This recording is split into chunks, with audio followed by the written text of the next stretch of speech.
The fastest way to calm your child today might be the reason they panic tomorrow. Your child says, "I can't do it."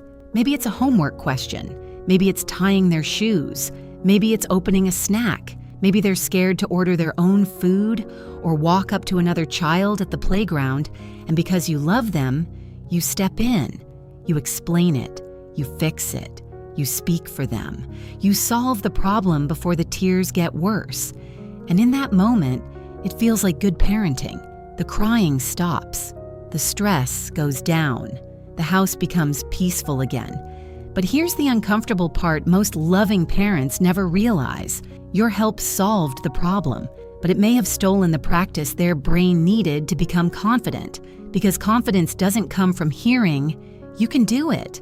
Confidence comes from surviving tiny moments where they almost couldn't.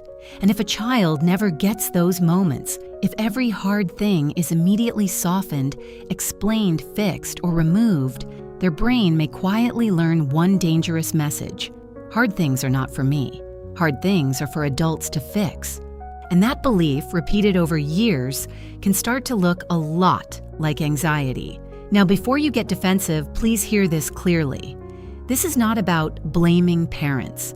Most parents don't help too fast because they're controlling.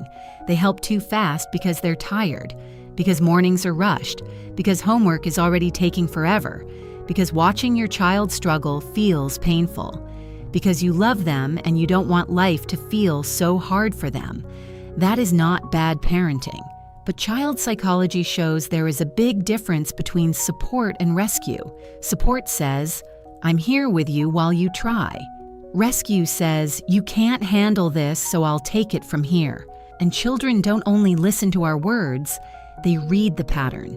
If the pattern is, every time I struggle, an adult takes over, then the child's nervous system starts making a prediction. I must not be capable.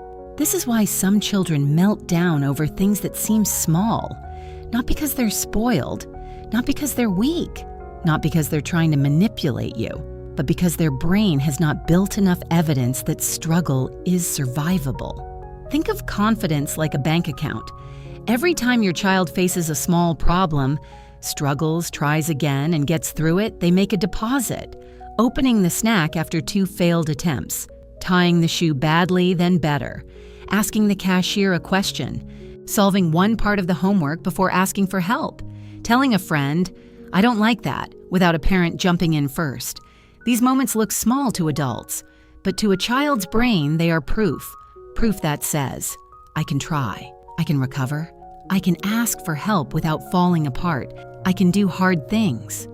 That proof is one of the strongest things anxiety hates, because anxiety grows in the space where a child believes, "I can't handle what might happen." Researchers have found links between parental overprotection and child anxiety, especially when children get fewer chances to develop autonomy and a sense of mastery. A 2023 paper in the Journal of Pediatrics also argued that the long-term decline in children's independent activity, things like free play, roaming, and solving problems without direct adult control, may be one contributor to declining child mental well-being. But this does not mean children should be abandoned to struggle alone. That's the mistake a lot of people make with this conversation. The goal is not cold parenting. The goal is not saying, "Figure it out," while your child is overwhelmed. The goal is warm presence without taking over too quickly, because a child who is drowning needs rescue, but a child who is uncomfortable often needs practice. And those two things are not the same. So how do you know the difference? Here's a simple rule. If your child is unsafe, truly overwhelmed, or past their capacity, step in. But if your child is frustrated, uncertain, annoyed, embarrassed, or saying, "I can't," before they've really tried, pause. Just pause. This is where the 60-second rule comes in. When your child hits a small problem, wait 60 seconds before solving it. Stay close. Stay calm. Don't lecture. Don't shame. Don't disappear. Just give their brain a chance to meet the problem before you remove it. If they say, "I can't do it," try saying, "I know it feels hard, try one more way." Or, I'm right here, I'm not going to do it for you yet. Or, what's the first tiny step? Or simply, take a breath, look again. That word yet matters. I'm not doing it for you yet. It tells the child, you're not alone, but you're also not helpless. And that is the middle path many children need. Not abandonment, not rescue, coached struggle. Let's make this real. Your child can't open a snack. Fast rescue sounds like, give it to me, I'll do it. Coach struggle sounds like, try turning it around. What else could work? Your child says the homework is too hard. Fast rescue sounds like, okay, here's the answer. Coach struggle sounds like, show me the part you understand first. Your child is nervous to order food. Fast rescue sounds like, I'll tell the waiter. Coach struggle sounds like, I'll stand next to you. You say the first sentence. Your child has a conflict at the playground. Fast rescue sounds like, come here, I'll talk to that kid's parent. Coach struggle sounds like, what could you say to them first? I'll watch from here. These moments may feel slower. They may even feel messier, but that mess is where confidence is built. A child does not become confident because life is always easy. A child becomes confident when hard things happen and they discover, I didn't disappear. I didn't break. I found a way, and my parent believed I could. This is also why the parent's emotional state matters so much. If your child struggles and your face says panic, their brain hears danger. If your child struggles and your voice says irritation, their brain hears shame. But if your child struggles and your body says calm confidence, their brain hears, this is hard, but it is not an emergency. That is nervous system teaching.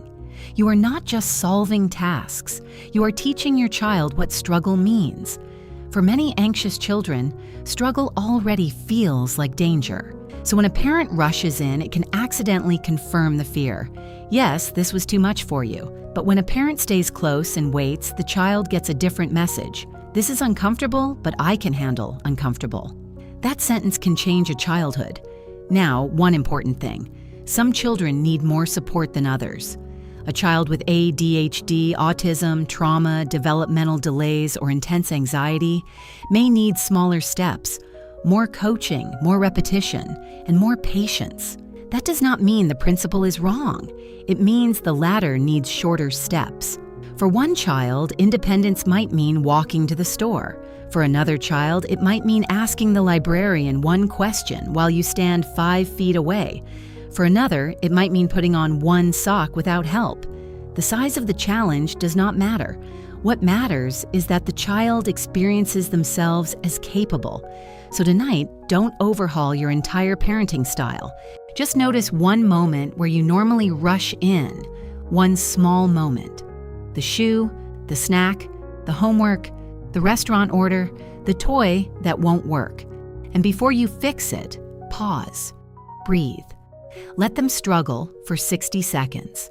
Not because you don't care, but because you do. Because your job is not to remove every hard thing from your child's life. Your job is to stand beside them long enough for them to discover, I can do hard things. And one day, when the problems are bigger than shoes and snacks, that belief may be the thing that carries them through. Small struggles today become courage tomorrow. So stop helping so fast. Stay close, stay warm, but let them try. That is where confidence begins.